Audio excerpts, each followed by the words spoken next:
آپ نے اگر کسی چیز کی پرواہ کی ہے سب سے پہلے تو آپ نے کہا ہے کہ وہ خالی جگہ ہے اس کو لے لیا جائے. مسجد نبوی کی جگہ خریدی جاتی ہے, ایک طرف مسجد نبوی تعمیر ہو رہی ہے اور پھر اس کے سامنے صفے کی بنیاد رکھی جا رہی ہے. اس صفے پہ, اس چبوترے پہ مدرسہ قائم کیا جاتا ہے, اسکول قائم کیا جاتا ہے, پڑھائی کا ایک گہوارہ بنایا جاتا ہے, تعلیم حاصل کرنے کا مرکز بنایا جاتا ہے. صحابہ آتے ہیں, چبوترے پہ بیٹھتے ہیں, سبق بھی پڑھایا جا رہا ہے, استاد سنتے بھی ہیں, سناتے بھی ہیں, سیکھتے بھی ہیں, سکھاتے بھی ہیں.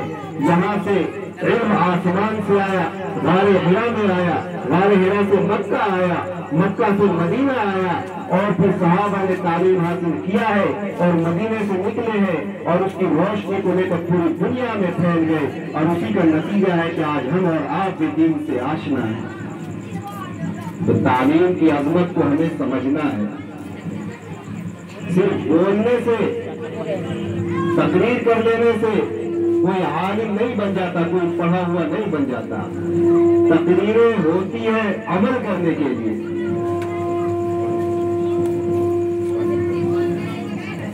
اسی لیے ہمیں اور آپ کو اپنے بچوں کو اچھی سے اچھی تعلیم دینی ہے. یاد رکھیے یہ دور, بڑے صاف لفظوں میں کہتا ہوں, معاف کیجیے گا, جاہلوں کا دور نہیں ہے.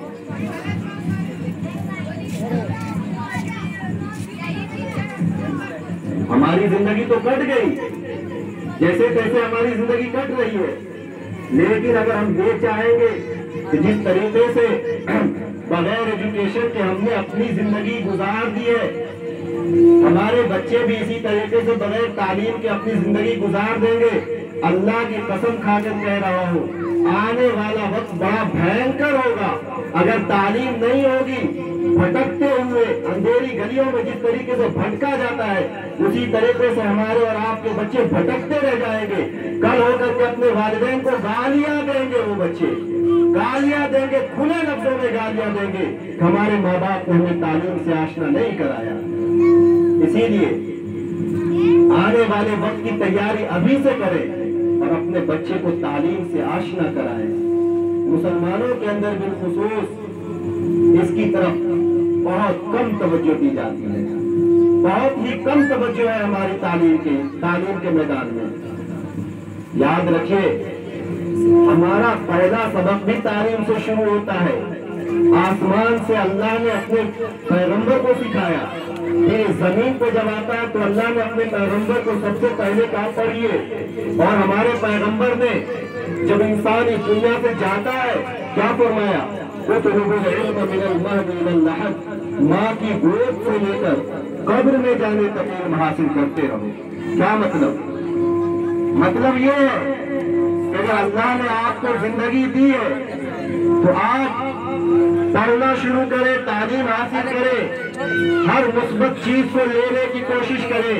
اور یاد رکھیے علم ہوتا ہے, ایجوکیشن ہوتا ہے, وہ دنیاوی تعلیم, دینی تعلیم. اس میں دونوں میں جو بٹوارا ہم کرتے ہیں یہ بہت غلط بات ہے.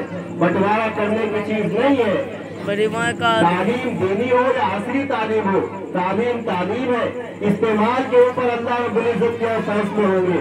اگر ہم نے دینی علم حاصل کرنے کے بعد بھی غلط راستہ اختیار کیا, اللہ کے یہاں پکڑ ہوگی. اور اگر عصری علوم بھی حاصل کر کے ہم نے اس علم کے ذریعے غریبوں کی مدد کی, اللہ کی رضا کے لیے کچھ خدمات انجام دی ہے, قوم کی فلاح کے لیے کچھ کام کیا ہے ہم نے, تو وہ علم بھی ہمیں جنت لے جانے کا ذریعہ بن سکتا ہے.